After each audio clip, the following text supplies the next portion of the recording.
오늘도 새롭게 한 날이 밝았습니다. 날이 점점 서늘해지고 있습니다. 이렇게 시간은 가는 거고요. 반복이 된다고 하지만 주님이 오시는 날은 정해져 있고 또 반드시 오실 줄로 믿습니다. 예비하고 대비하는 거죠. 데살로니가 교회 계속해서 우리가 함께 나누면서 참 그들의 믿음의 비밀이 어디 있는가.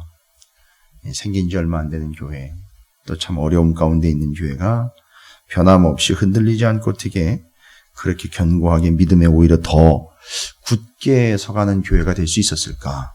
이건 뭐 교회 얘기이지만 성도들 얘기죠. 결론은 그 데살로니가 교회는 곧 데살로니가 교회의 성도들 얘기입니다.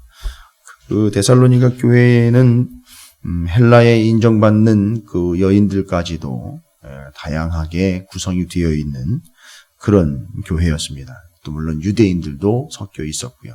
그러니까 교회 구성원들이 이게 통일된 구성원들이 아니었고요.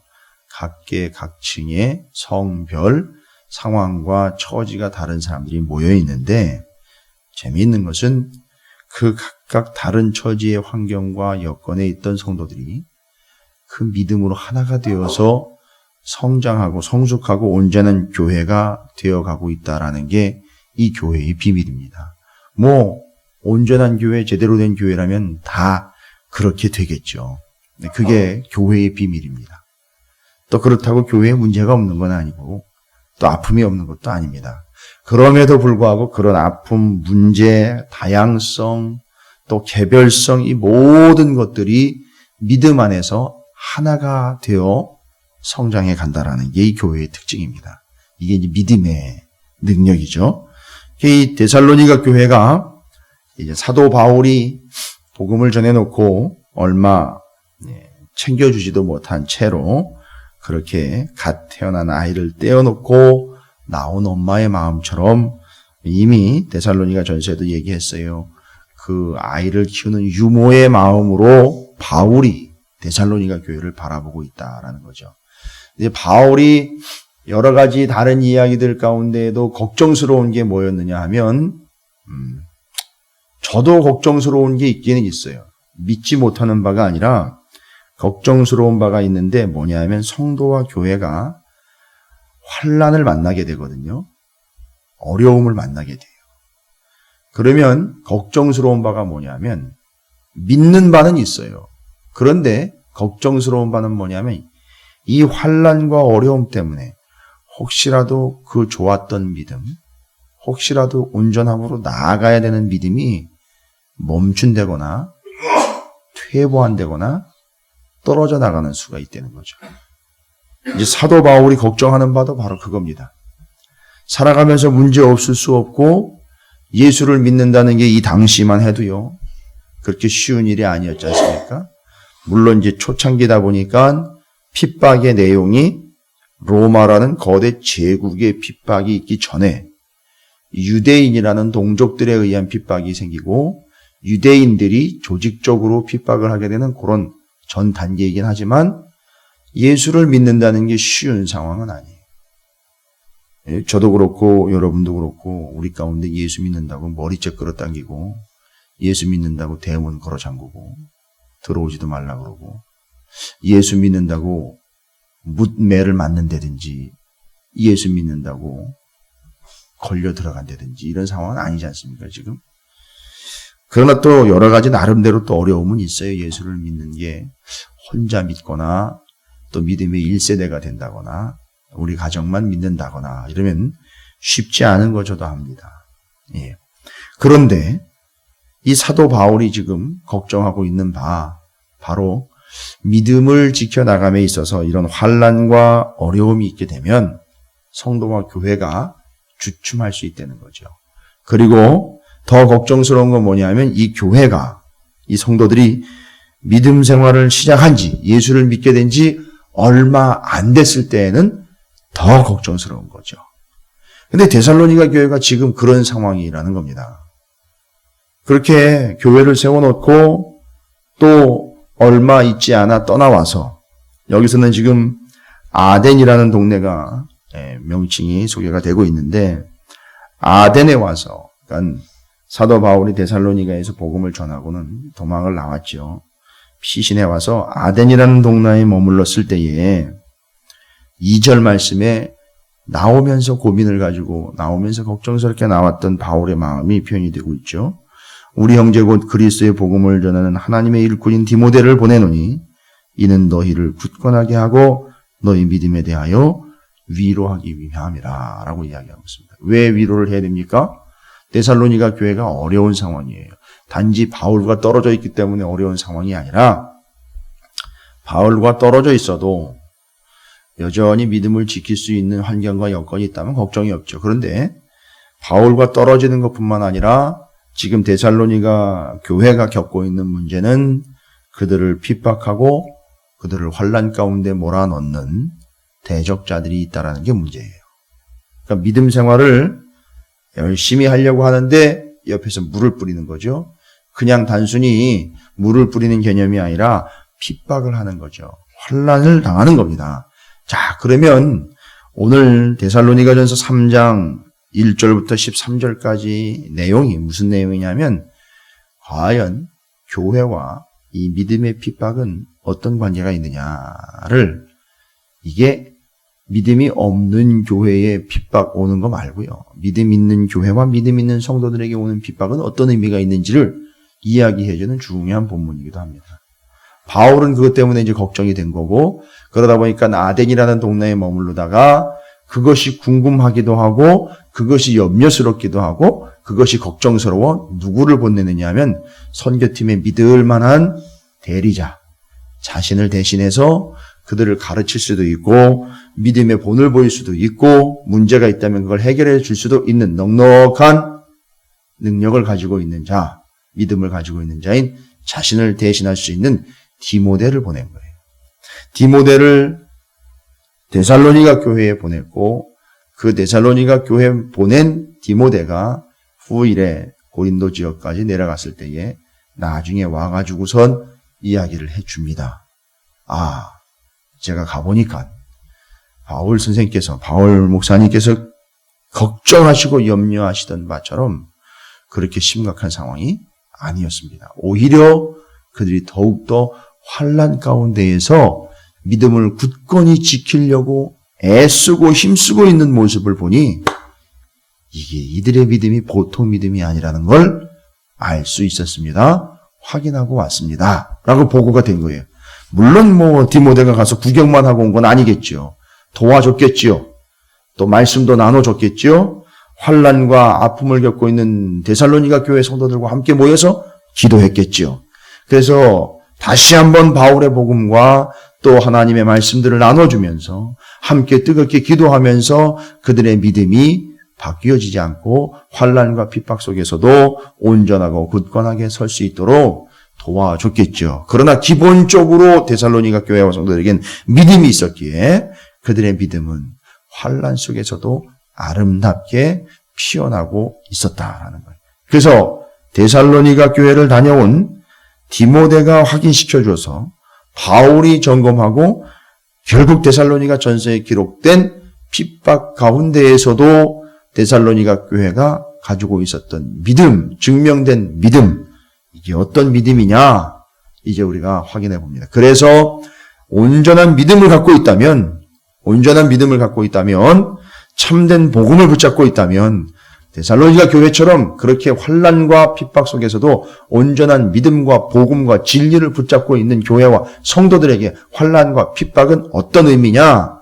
이제 이게 데살로니가 교회가 이야기해 주는 거예요. 이제 이런 얘기가 시작되기 시작하면 마음이 어려워지죠. 왜냐하면 핍박이 올 것 같으니까요. 그런 어려움이 올 것 같으니까요. 어려워진다는 게 보다는 싫어지는 거죠. 그냥 편안하게 신앙생활 했으면 좋겠는데 아니요.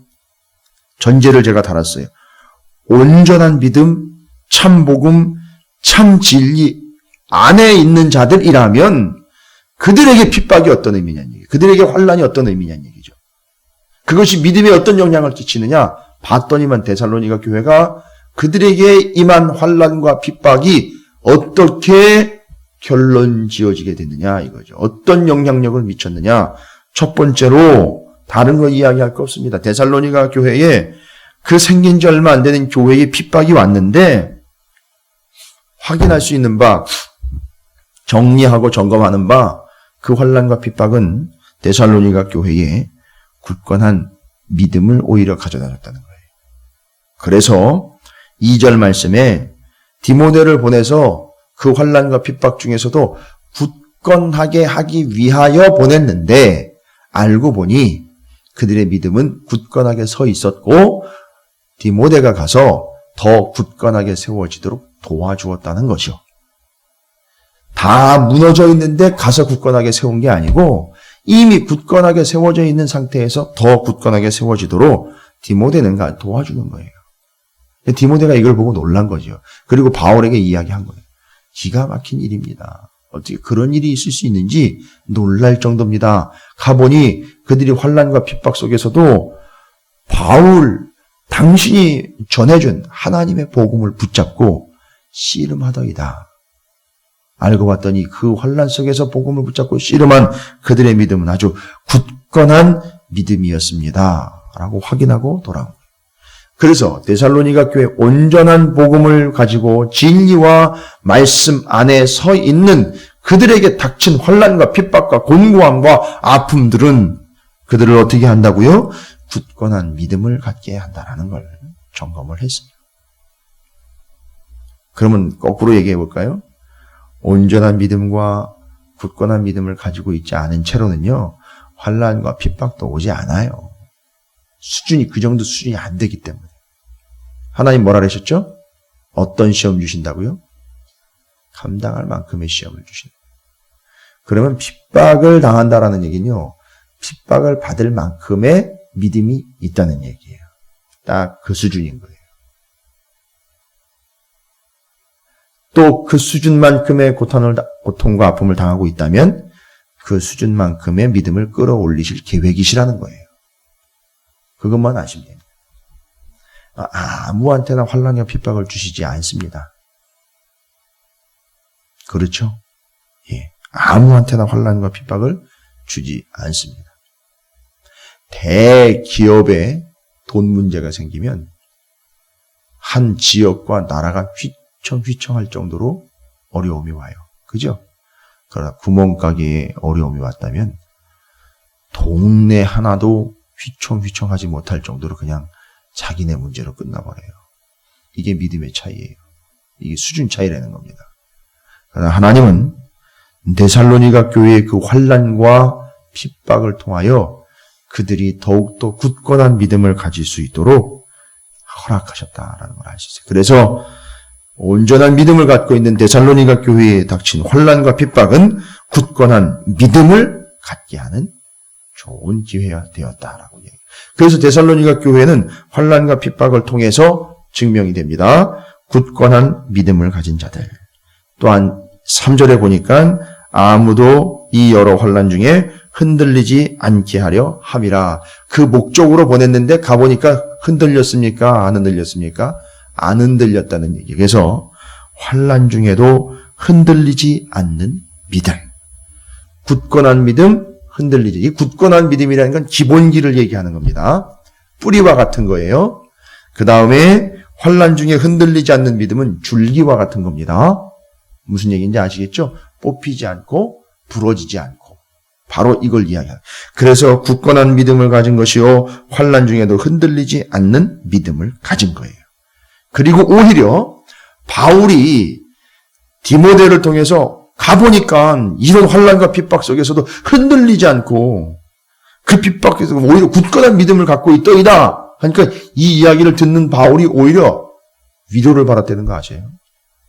오히려 그 선교팀 일행이 지금 어려운 상황 가운데 본인들도 어려운데 그 데살로니가 교회의 믿음의 이야기를 듣는 순간 그걸 들은 바울과 바울 선교팀 일행이 오히려 더 위로를 받았어요.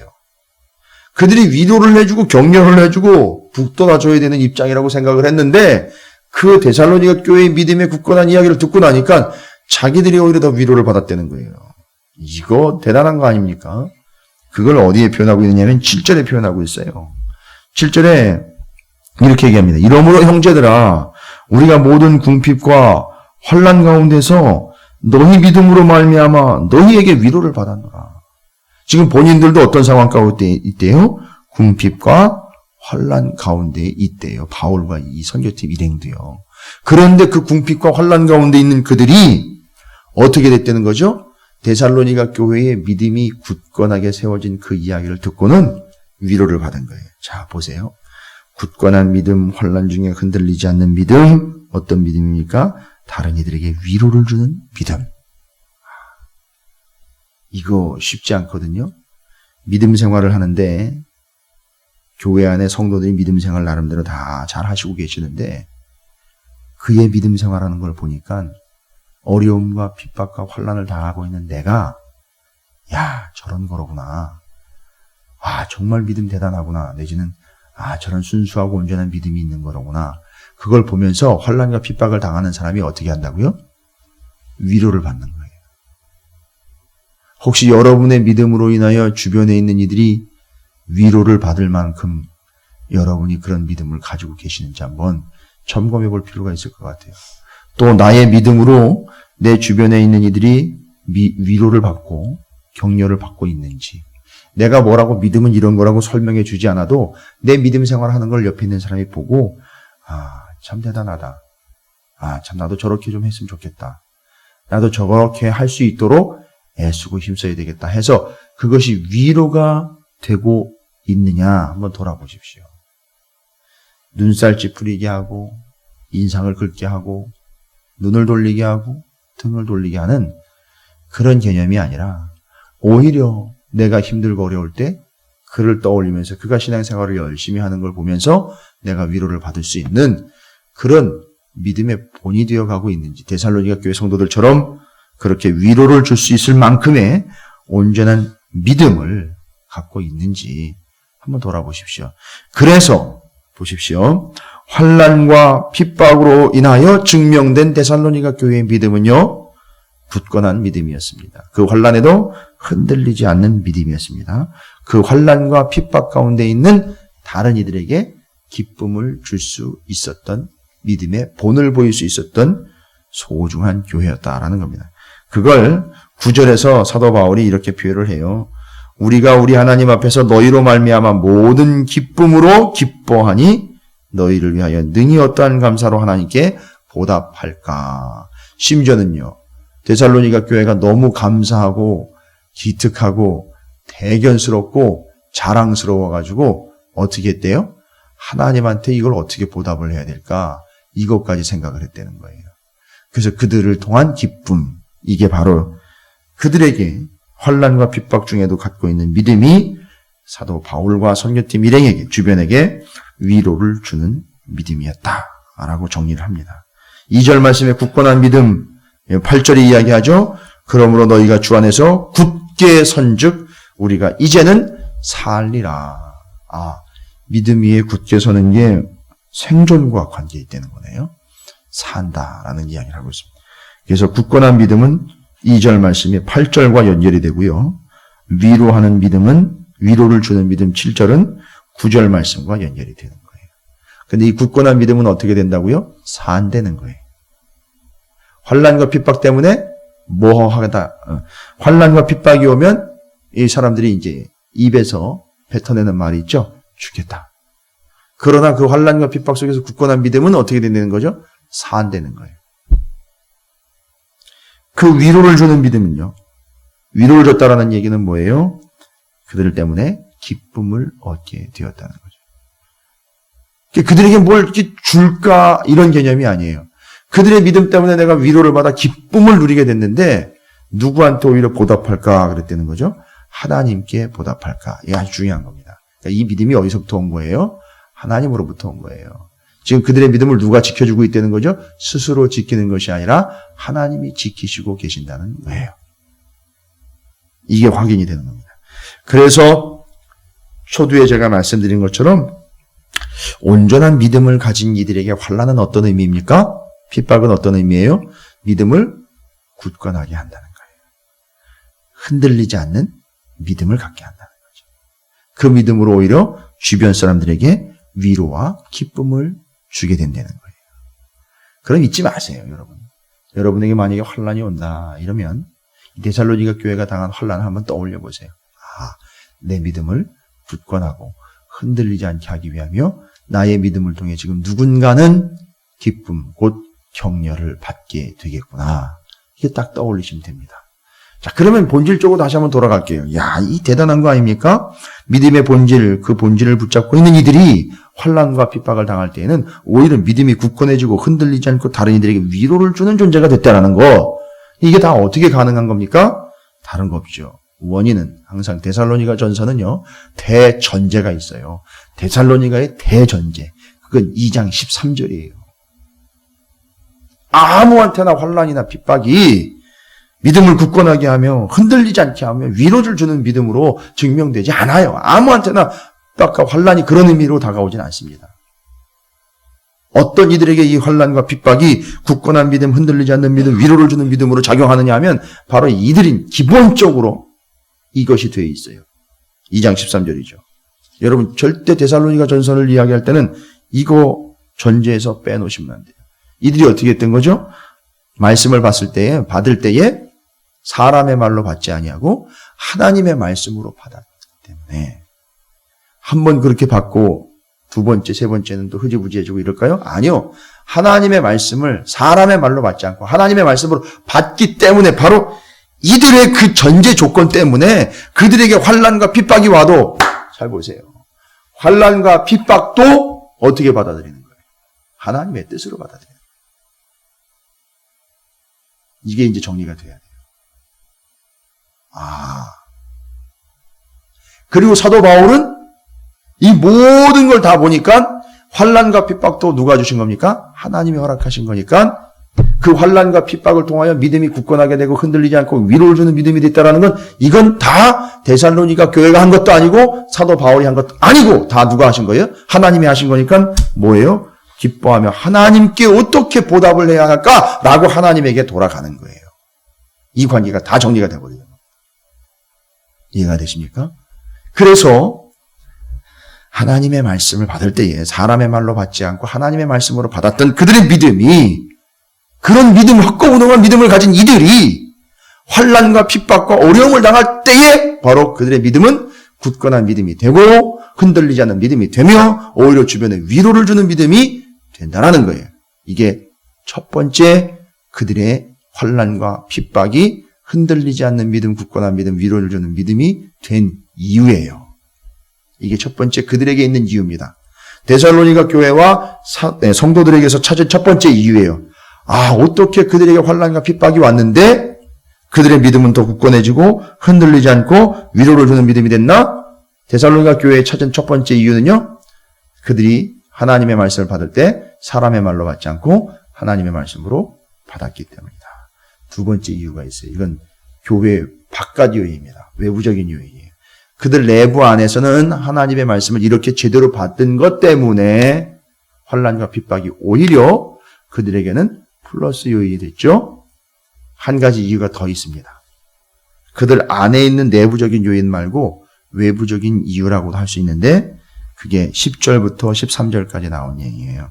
여러분 그들에게는 그들의 환난과 핍박이 하나님의 뜻이라는 걸 깨닫고 온전한 믿음을 갖게 되는 기회가 되는 내부적으로 하나님의 말씀으로 받았던 그들의 이유가 있다면 외부적으로는요.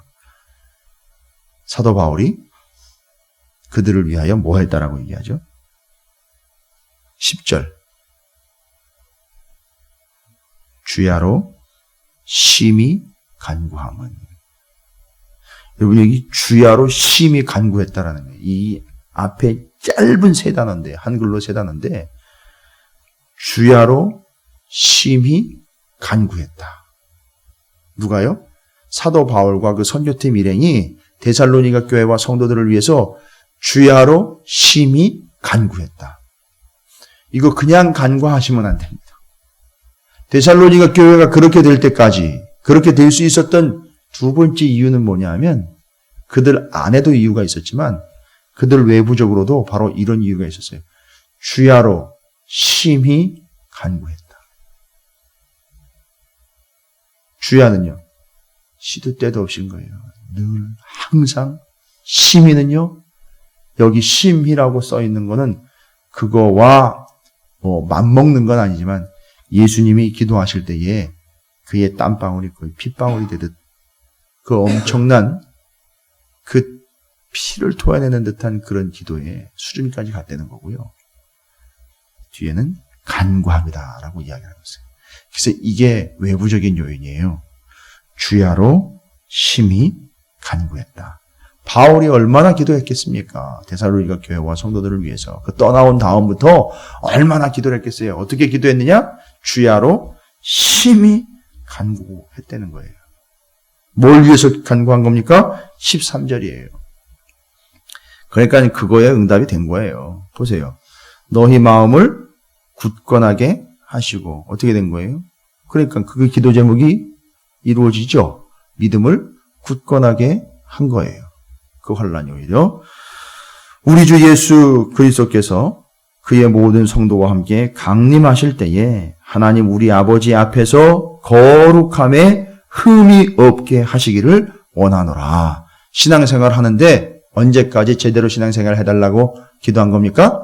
주님 다시 오실 때까지 온전하게 신앙생활 잘 할 수 있도록 보존될 수 있도록 온전함이 유지될 수 있도록 함께 해주십시오라고 그렇게 기도한 거예요. 13절의 기도의 제목과 내용들입니다. 물론 앞에서도 보면 아시겠지만 그 앞의 내용들도 다 포함된 내용인데 주로 데살로니가 교회의 내부적인 요인과 연결됐을 때에 그들이 굳건한 믿음, 흔들리지 않는 믿음, 위로와 기쁨을 줄 수 있었던 믿음을 가지고 된 그 결과를 낳게 한 기도. 그게 바로 사도 바울이 간구함에 어떻게 간구했다고요?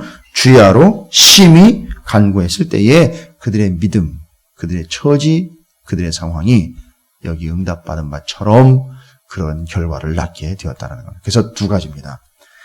기도를 온전케 했던 사도 바울과 선교팀 일행에 주야로 심히 간구함이 있었고 내부적으로는요. 데살로니가 교회에 하나님의 말씀을 사람의 말로 받지 않고 하나님의 말씀으로 받은 결과 환난과 핍박이 어떻게 됐다고요? 오히려 굳건한 믿음, 흔들리지 않는 위로를 주는 믿음 갖게 되었다는 거죠. 이게 방법입니다. 이게 결론이에요. 여러분에게 만약에 환난과 핍박이 온다면 오늘 말씀을 절대 잊지 마시기 바라겠습니다. 또 이 새벽에 여러분이 기도할 때에 바울이 기도했던 것처럼 지금 주야로 그렇죠. 우리 이 새벽부터 그냥 오늘 한날 주야로 이제 간구할 텐데 심히 깊이 간구함으로 사도 바울의 기도 제목처럼 교회와 여러분이 알고 있는 성도들과 또 여러분의 기도의 제목을 위해서 간절한 마음으로 오늘 말씀을 기억하면서 바울과 그 선교팀 이름이 기도했던 것처럼 그렇게 기도하면서 하루를 힘차게 시작하도록 하겠습니다.